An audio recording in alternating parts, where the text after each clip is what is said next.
I'm Janet Forrest, and this is Behind the Shelves.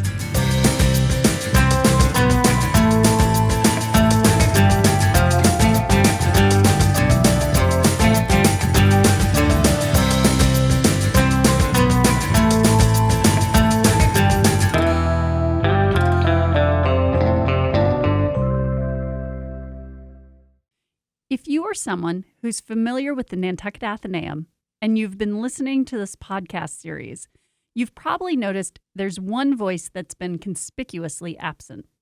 She is the reason I get to work at the library and the reason you're listening to my voice on this podcast. She is my boss, my mentor, and my friend, Amy Jenness. As head of adult programming for more than 15 years, Amy has been coordinating films, author talks, lectures, classes, concerts, and performances for the public to enjoy free of charge. In this week's episode of Behind the Shelves, you are going to hear a conversation I recorded with Amy just after Thanksgiving. This episode is bittersweet for me. I'm so excited for you to hear Amy talk about all that she's accomplished in her tenure at the library. And I'm sad that this conversation is being released as Amy says goodbye to the Atheneum to pursue a new opportunity. I have learned so much from Amy.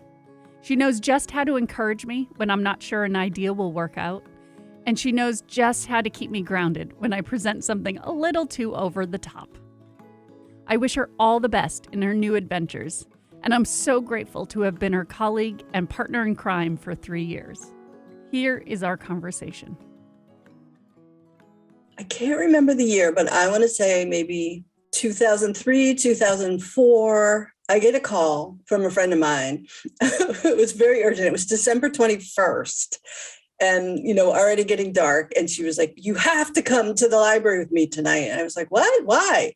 She said, there's a very important man who's speaking and you have to come. He's very important. And I was just like, oh, okay, well, what else am I going to do? And at that point, I had only been to an event at the library once. They had done a night of Irish music. They brought down a band from Boston, and it was great. It was fun. But I just didn't kind of have it on my radar.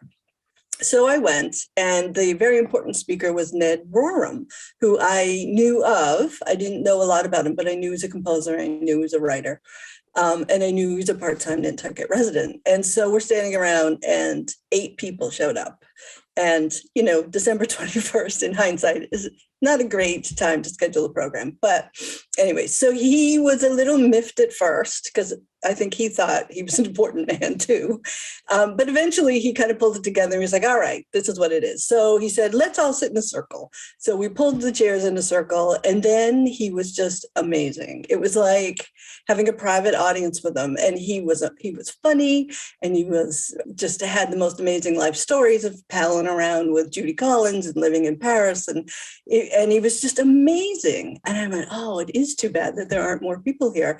So afterwards at the punch bowl, I said to the lady who was dishing it out, I said, I have a little experience with PR. If you guys ever need any help, I'd be happy to help.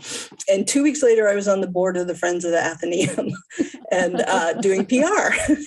That was how I started. I did that for 2 years. And I would say maybe 6 months into sitting on the board, the person who had been scheduling and organizing the programs went off the board. And the then chairwoman, who was this lovely woman named Nina Murray, she was great. She said, Amy, you're doing programs from now on. And I said, what? I don't have any experience in doing it. I don't know anything about it. She was like, you'll be fine. And then she ended the meeting and everyone left. And I was like, but she was like, you'll be great. And with that, she threw me in, and I just started. And of course, there's no budget. I couldn't offer anyone any money. So I just started trying to figure it out. Mimi at Mitchell's was amazing and very helpful. And of course, she knew anyone who was anyone on the island. And so she would send them my way. And bit by bit, over the next 2 years, as a volunteer member of the Friends of the Nantucket Atheneum, I did programming. And then in 2005, I said, I've done this for 2 years. I think it's someone else's turn. And I stepped away. That was right around the time that the board hired Molly Anderson to be the executive director. And when she came on board, they said, we want the library to do programming. she started asking around, and the staff said, oh, you should talk to Amy Jenness. And so one thing led to another, and Molly and I talked, and she offered me a job doing this programming thing that I didn't know anything about. She had just gotten here. She was, here less than 6 months. And so we said, all right, well, let's just sort of set a formula and see what happens. So we were going to do one concert, one movie, one author talk or lecture, and one class or group activity or book discussion a month. And then, of course, very quickly, we realized we could do a lot more than that. And it just went from there. And it's been pretty great. Yeah. And I joined 3 years ago, almost exactly 3 years ago. And by the time I showed up, it was pretty much a well-oiled machine. You had really figured out some of the things that worked and some of the things that didn't. Now that you've been doing this for 15, 16 years, what would you say are a few things that make a great program? My favorite, and it doesn't even matter what the genre or the type is, but my favorite kinds of program is when there's a group of people together in the Great Hall, which is such an amazingly great space. And they are sort of transported by whatever's happening, whether it's what someone's saying or if it's music or if it's a film. It's almost like everyone collectively sort of breathes and exhales together. At the end, they're just so energized and excited by what just happened. That, for me, is a good night when I like my job. I'm very proud of the music that we've been able to offer, because for a long time, the only other musical options were at a bar. People were very appreciative of having a place to go that they could bring their grandkids or they could bring their kids, or it was free and they could just come. And then the musicians, it's really funny if you're a musician who's used to playing in a bar and then all of a sudden you're on a stage and everyone's looking at you and it's very quiet. Some of them loved it and stepped right up, and other people were like, this is really weird. I'm not used to this. My job is to make sure the whole group has a good experience. And if there's one person or a couple of people that are interrupting that, then you have to step in and take charge. And that was the hardest part of my job. It's getting comfortable with that. I remember there was someone you told me about. It was an author that wouldn't get on the stage. This was her first talk on her first book. And the audience was mostly family and friends. And I made the mistake, because I'm so proud of the library's history and the room's history. I'm going on and on and on before she starts about, Frederick Douglass spoke here, and Thoreau spoke here, and Ralph Waldo Emerson spoke here, and Mariah Mitchell was the librarian. I was just going on. And I was not wise enough to see her like losing color and becoming very withdrawn and stopping talking. And then she excused herself to go to the ladies' room, and she would not come out. And I was like, oh, I shouldn't have done that. So we got her out, and we just were like, you're going to be great. It's going to be great. And she asked us to put the podium on the floor because being up on the stage was a little much. So we did that. And then halfway through, she burst into tears, and I brought her some Kleenex. That was a lesson to me that you have to meet each speaker, how they come to you. So I always try to kind of get a sense of who they are and what their experience is. And then you kind of know. In the Great Hall, it feels very formal. It feels very historic. And we have people that play at a very high level, real concert pianists and concert musicians. It's so interesting, though. There's an intimacy to it. You kind of get to chat with them a little bit. You have that kind of connection, but then at the same time, there is a formality and a significance to it once they get on the stage and they start playing. Yeah, and I will also say that another favorite thing about doing programs for the library on Nantucket is even to this day, I'm so appreciative and amazed by the people in the audience. They're open and they're curious. They've had great experiences. They've lived or traveled all over the place, and they're just really interested. They don't come in kind of jaded and cynical and wanting to pick a fight. They're just like excited. And so the questions are always great. The discussions are always great. It's really common to hear from people who have spoken after or played afterwards to say, wow, the questions were so good. And I had such a great conversation. And, I met that person when I played a concert last year. I don't know if it's because we're such a transient place with people coming through. A lot of our audience are people who are visiting here from other places. And then people who live here also sometimes live other places or travel a lot. Nantucket audiences are pretty great. There's some hand-holding that goes into when people get here and making sure, they're all set. But then there's the challenge of actually getting people here. Specifically, like the Geschke lecturers, they're often either really, really busy and overscheduled or just really far away. I don't know. I guess just talk a little bit about how you've navigated that over the years and figured that out. A lot of it comes from experience and, having things not go well and being like, oh, that did not work. I don't schedule anything during the film festival because the whole island is just wants to go see films. And I learned that the hard way. I don't schedule anything, kind of around Christmas, New Year's, because everybody's traveling or busy. And the first 2 weeks of November are really quiet because for the folks that are in retail or service, it's the first chance they've had to take some time off. So a lot of people leave and then they come back for Thanksgiving and stroll. It's hard on the staff and it's hard on the speaker if you bring someone over and then 8 people show up. So you kind of want it to be good for the speaker. And of course, in the winter, the weather's always an issue. So I tend not to bring a lot of people here December to April. And then as far as the Geschke lectures and some of the bigger names that we bring here, that you have to kind of start planning at least 1, sometimes 2 years in advance to get on their schedule. And we don't pay, a lot of the people are used to getting 5 and 6 figures for a speaking fee. And we're just like, you get the privilege of coming to Nantucket. Which is, it's a good sell. Yeah. And in July and August, it works because more often than not, people they know people who are here. And so many people have visited here. They're like, oh, I love Nantucket. But to get access to those names is very rarely just me. Once in a while, I can pull a Geschke lecturer out of my hat. But mostly we rely on board members and friends of the library and donors and stuff who know people or have links to people. Who do you think was a really great get? We got Tom Friedman from the New York Times when his book, The World is Flat, came out, which would have been 2006, 2007, somewhere around there, and filled the high school auditorium with people waiting outside. And people were so appreciative. They were just so amazed. We had Gwen Eiffel, who I just fell in love with the minute I met her. There was just something about her that was so warm and so smart that you just wanted to kind of tag around after her. I really like Joe Klein. Right now, he's a columnist for Time magazine, but he's done a whole bunch of different things. And he was great. He's funny and very warm. If you could wave a magic wand and get someone, who do you think would be a great Geschke lecturer or just a lecturer? That's a hard question. I don't know. The tricky part about finding a speaker who's also an author is it's 2 completely different skill sets.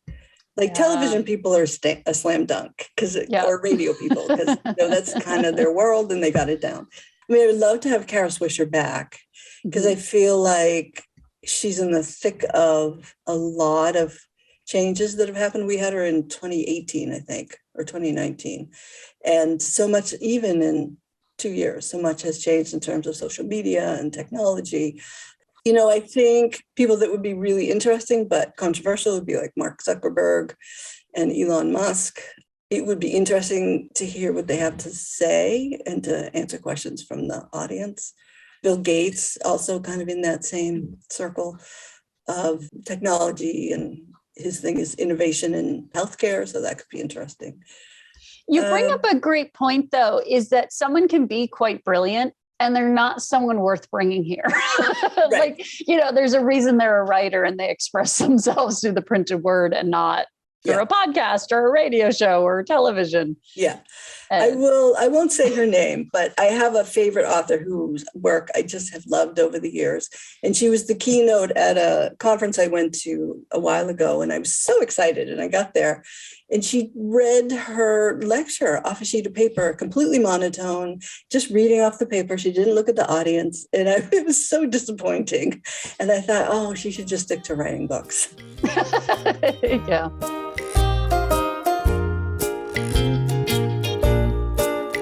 A lot has changed since 2020. I mean, just to kind of go back in time, we went to the National Library Conference down in Nashville, and it was the last week in February. We might have even come back March 1st. At the time, I do remember seeing lots of hand sanitizer dispensers. And I remember it was kind of on people's radar.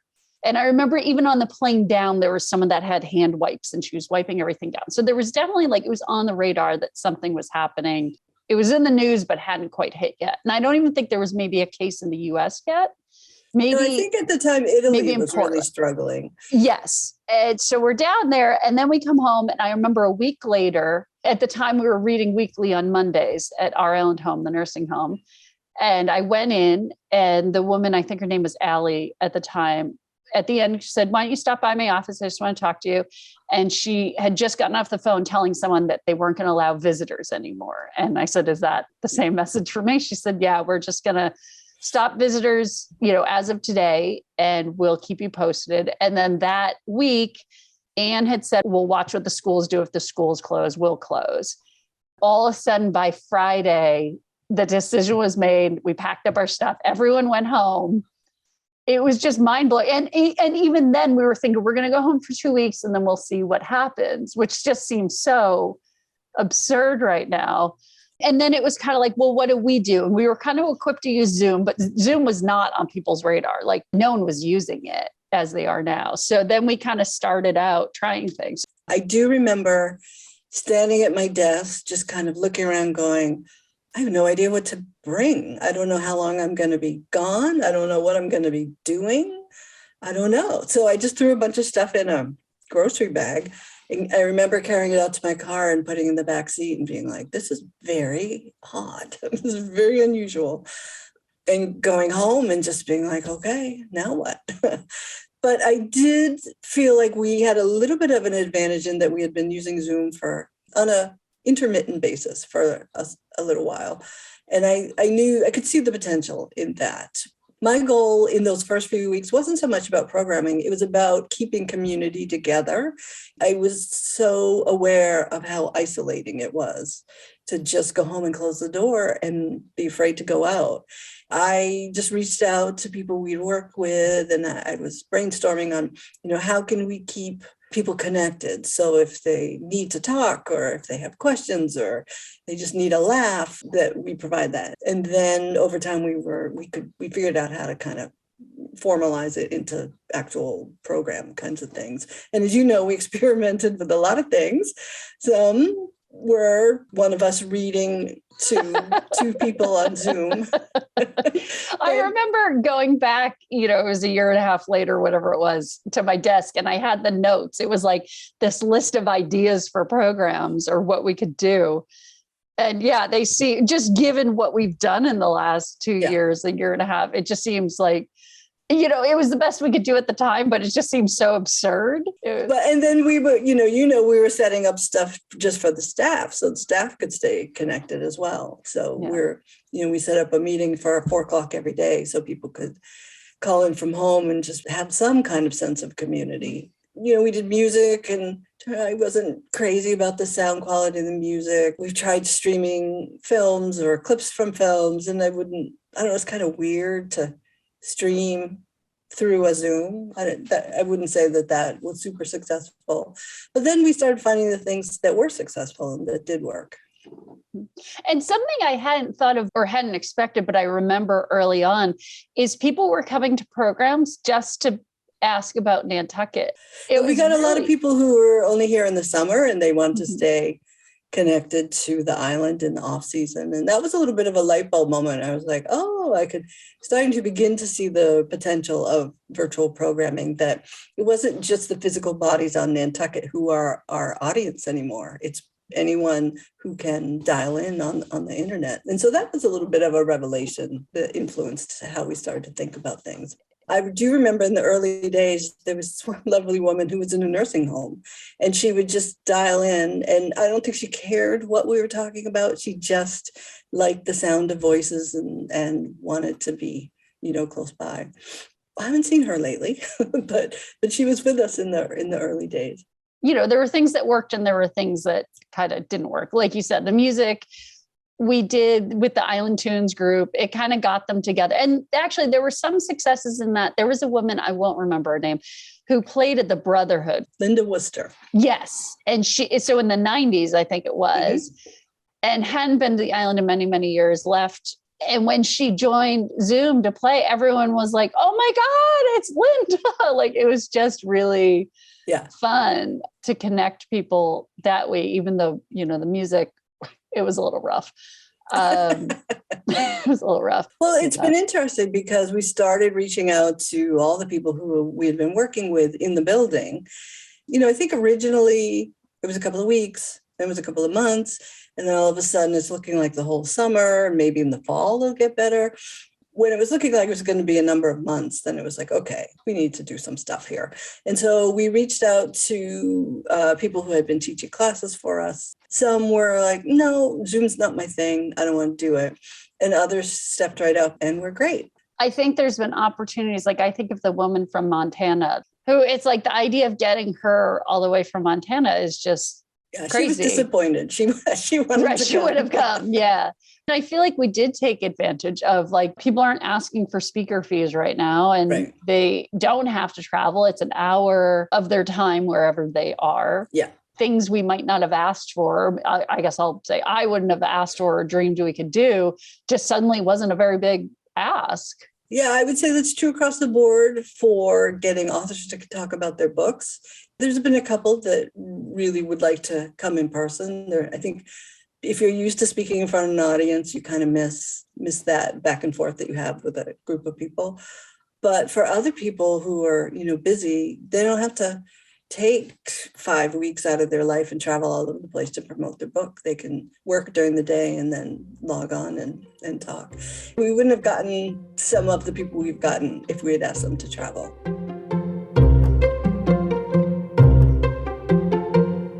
We did multiple events on systemic racism. And the first one was just kind of a conversation. We reached out to a few people of color in our community. And then we did a book discussion on Stamped, which was the young adult book. Right. And we did that. And then we did Cast. Oh, and then we did the movie series, Movies with Mo, and where people watched the movie ahead of time and then came and discussed it. I will say, I mean, I would kind of put it on gallery view and kind of scan through to see who's there. It was a lot of white people, a lot of our regulars, a lot of people that just came to listen. Mm-hmm. There were some people that shared and had questions or just wanted to share their experience or whatever it was. I don't know that a lot of people in that room would have felt as comfortable showing up and sitting in a circle or sitting in the Great Hall, speakers included. Yeah. To have that kind of dialogue. I agree. You know, there is sort of an anonymous quality of showing up on Zoom. You can turn off your camera, you can turn off your sound. You don't have to identify your name if you don't want to. So there you can kind of lurk, which I guess is both good and bad, you know, because we always want everyone to participate. But that might not be everybody's thing. And as I recall, for the Isabel Wilkerson cast discussion, we got like 90 people to come. Well, that was a PR mistake. One of the newsletters said that Isabel Wilkerson would in fact be there. Right.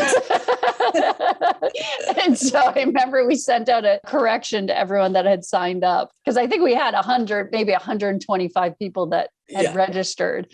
Yeah. And it was meant to be a discussion. And I remember Reverend Linda Simmons was horrified. I would say, looking back over 16 years, the biggest part of my job description is learning how to manage expectations. Like, if you get good at that, you can do really well in this job. You know, you're managing the expectations of the audience, managing the expectations of the presenter, of the staff. If you can juggle all that, programming is for you. Also, I mean, this is what I'm so grateful for when I started, is I like having new ideas and I like trying things. You know, if it doesn't work, that's okay. And like, I did a workshop recently and one person came. Yeah. And I don't think it would be wise to come up with a formula and be like, okay, this is it.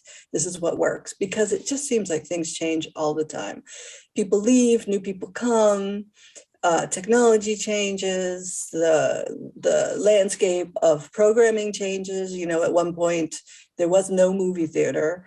And so we did great with films because we were kind of the only option. And then that changed, and all of a sudden there were two. We are flexible. We don't have to do films if that need is being met. So I think a lot of what we do is hopefully look out into the community and kind of anticipate ways that we can be helpful or new things that we can offer that aren't being offered in other places.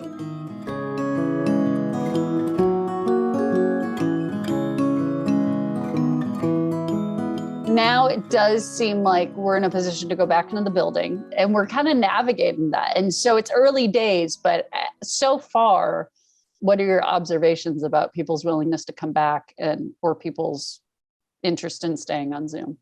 I don't feel like I have a solid read on it yet. People are coming to events in the Great Hall, which is great, because when we started, we were like, I don't know, will anyone come? I don't know. And I would say the audience numbers are probably similar to what they were pre-COVID. So that's interesting. But I just know there's a whole group of people that are like, I'm not comfortable with it. I'm not ready yet. Which is why being able to do both virtual and in person is good, because then you sort of hit more people. But the people who do come out are excited to be there. There's a lot of joy in the room, which is nice. I even find for myself other things I'm involved in, given the option to just get on Zoom, I'm like, kind of rather just be home and get on Zoom than like get in my car and go someplace. And I have to say, I do get tired of looking at screens all day, and it is nice to do things in person, but I kind of love the unpredictability of Zoom that, like a dog will walk by or you peer over the shoulder of whoever's talking and you look at the bookshelf or you look at the room, and it has an intimate feeling of a different nature. You're in their home or their office. When we first started Zoom, I was among the people that was having Zoom nightmares. I just couldn't sleep at night because I was just so overstimulated by Zoom.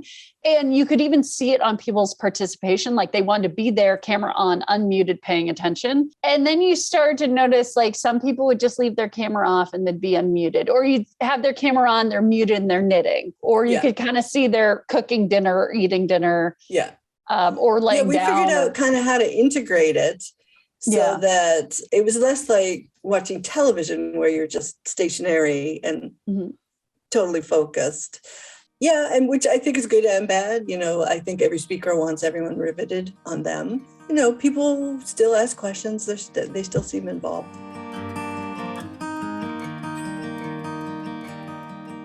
When you look back on your time on the library, what are kind of takeaways, some lessons you've learned over the years that you'll take with you wherever you go? Well, my father loves to tease me about this. I grew up in a theater performing family. My father started 2 theater companies. He's been a director and an actor forever. And my brother, has launched plays in New York and been a playwright and a producer for, I would say off Broadway. But performing has been a big thing. And so my mom is involved in music on the other side. She loves classical music, and she's been involved in a performing theater on the North Shore. And so my whole life, I helped build sets, I helped run lines. And I was like, I am going to be different. I am not going to do that. That's what they do. I always knew I wanted to be a writer. I always knew I loved language. But I had no interest in being a performer, and I was fairly shy. And the idea of standing up on a stage without, having memorized lines just was horrifying. And I can't sing. I do like to dance. Just forever, I was like, I am going to do something different. And I went off and I worked in journalism, and then I worked in museum world, and then I landed at the library. And I got this room that has a stage, and it has stage lights, and it has a microphone. So we started with author talks and lectures, but then, we teamed up with Theater Workshop, and we're doing stage readings. And then we teamed up with Nantucket Short Play Festival, and we're doing stage readings. And one day, fairly long into it, I was like, oh my God, I'm doing theater. I'm doing performing arts. I swore I was never going to. And so my father loves to tease me about that. And then, of course, I had to overcome my fear of public speaking because it was part of the job. So that was horrifying, but I did it. And now I'm kind of like, whatever. if you make a mistake. That's one thing I will say about audiences is they're incredibly generous. They'll wait for you if you mess up or you need to backtrack or whatever. In the beginning, it just feels so horrifying when you're not perfect to professional, but audiences really are far more patient than I ever thought they were. Ours in particular, I think there's kind of the curmudgeon people that complain or they want to sit a certain way or whatever. But like once everyone's settled, they want to see you do well. They want to see whoever's there do well. They're not there to watch a car accident. Right. Yeah, I agree with that. Yeah. And performers talk about feeding off the energy from an audience, and you actually can feel when the audience reacts to something that you say. You can kind of feel this energy coming at you. Not to get too woo-woo, but I have experienced that, and I'm like, oh, I get it. We are a place for ideas and discussion, and I think even when people are critical of what the person is saying or what topic we're covering, there always seems to be an element of respect. I can't think of a time, you've been there much longer, so maybe you can, it's very rare that someone stands up and says something that's really antagonistic. I would agree with you that most of the time, but every once in a while, the audience will get annoyed. So I'm thinking of one particular incident where there was this long line of questioning from someone who was fairly blunt and not particularly polite about it. And the speaker very politely answered probably about 4 of this person's questions. And then when this person asked a 5th question, the audience in unison, without discussion, everyone just started clapping, and that was the end, and it was shut down. And I went, wow, that is really interesting. It was just a collective wave that went through everyone was there. I was like, nope, we're done. and the author, the person speaking, was like, okay, I guess, thanks, everyone.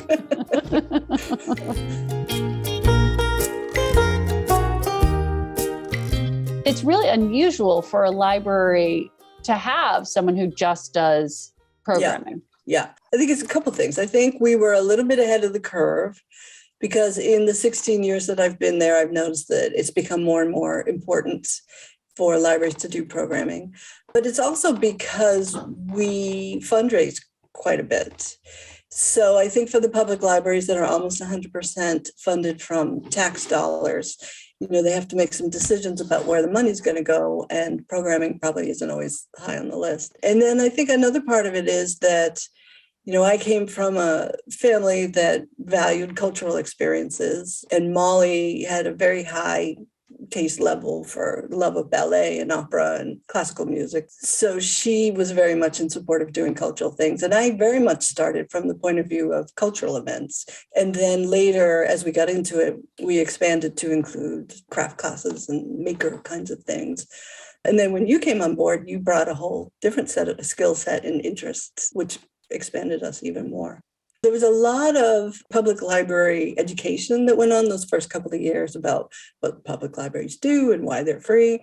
And then there were other people in other organizations that were like, you're about books. You should stay in your lane. Why are you doing music? Why are you doing art? And it's like, no, public libraries are about many, many things and not just books. There was a pretty long curve to helping people to understand why we were doing what we were doing.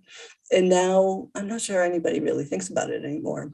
The people that come into the library to take advantage of the programs is really a wide spectrum. It's people from all different backgrounds. And I think in my head, and this is like, I don't know, my own biases, you think you offer free programs, it's going to be people that don't have the money to pay for those programs that show up. And it's really everyone. And you learn from your audience kind of who's out there and what they're interested in. I remember when we started doing classical music, which I didn't know anything about, I got these 2 very young guys. I would say they're in their 20s. They were either Bulgarian or Russian. I can't remember, but they were Eastern European. And they came to the concert and they were in tears because they said, you don't understand. Classical music is such a huge part of our culture back home. And we love it and we miss it so much. And now we can just walk in and it's free and it's very good. It's very high quality. I did get yelled at for not turning off the fan, which is how the conversation started. It's like, okay, I'll turn off the fan. And then I realized, so then I'm like, oh, okay, so classical music is important to Eastern European cultures. how do we broaden that? How do we expand on that? Then same with chess. We started chess, and Eastern European people came out and they were like, this is our heritage. Our children need to learn this. That's when the best of both worlds, you're offering a great program and people feel the need for it and appreciate it.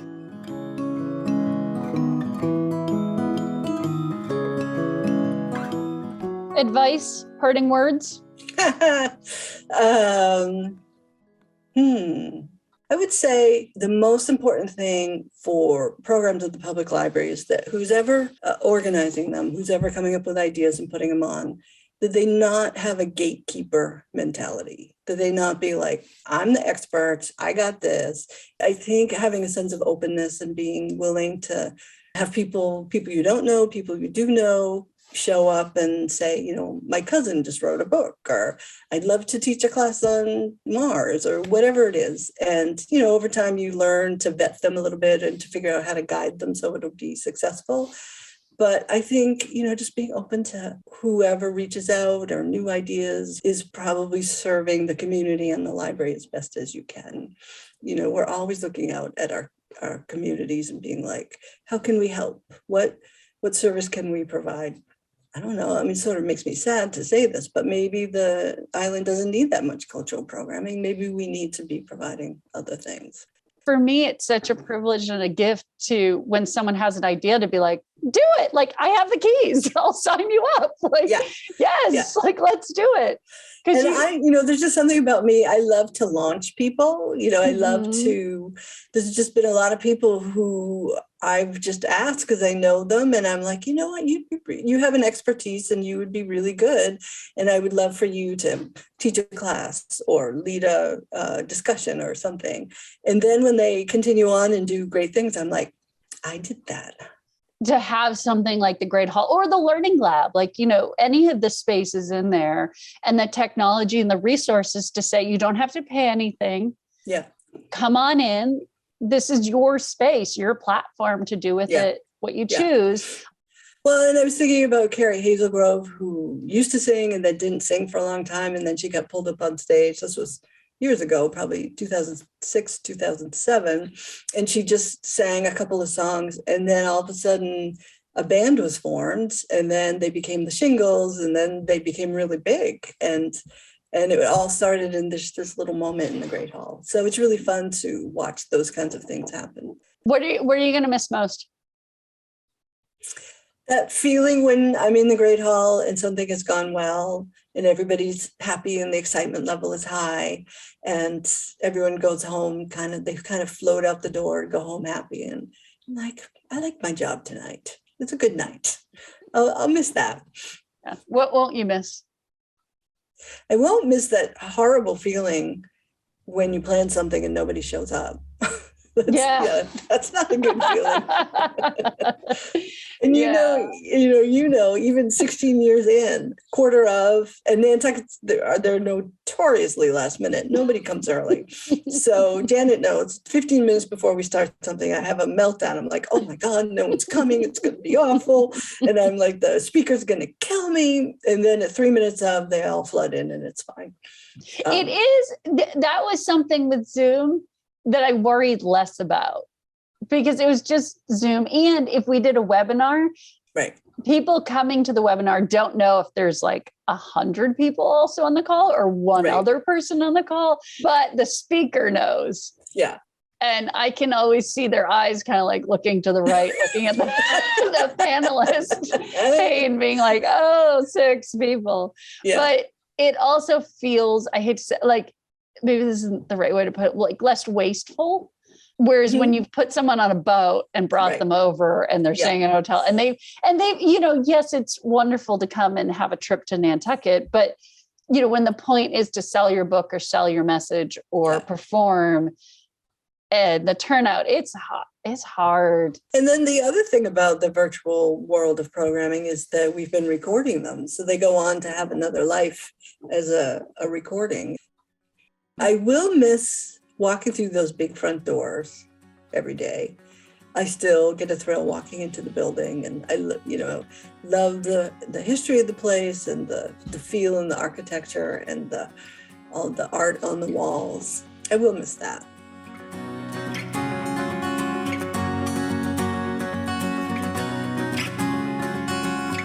Behind the Shelves is a production of the Nantucket Atheneum. It was written, narrated, and edited by me, Janet Forrest. Special thanks to Amy Jenness. Good luck, Amy. This is the final episode in the Behind the Shelves series, but keep an eye on your feed for our next podcast season. If you know someone who would like this podcast, please share it with them.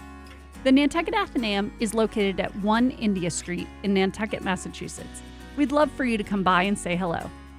You can visit our website at nantucketatheneum.org.